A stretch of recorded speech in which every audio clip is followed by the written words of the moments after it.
शिमाली वजीरिस्तान में पाक आर्मी की जानिब से निशाने हैदर फुटबॉल चैंपियनशिप और टैलेंट हंट जारी। 14 रोज़ा चैंपियनशिप में 24 टीमें शामिल हैं। मुकाबले मीरान शाह के यूनुस खान स्टेडियम में मुनक़िद किए जा रहे हैं।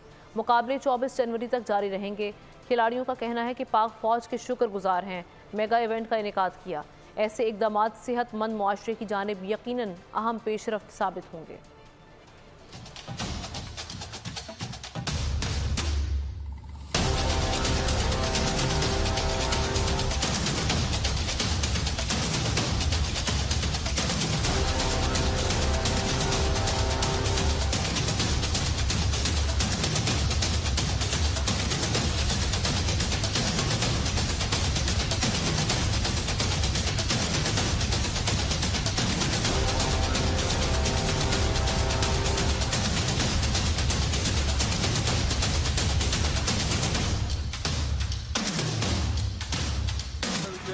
कैंडीलैंड और पाक आर्मी का शुक्रिया अदा करता हूँ कि उन लोगों ने जो है ना बहुत अच्छी टूर्नामेंट जो है ना यहाँ पर अरेंज की हुई है ना।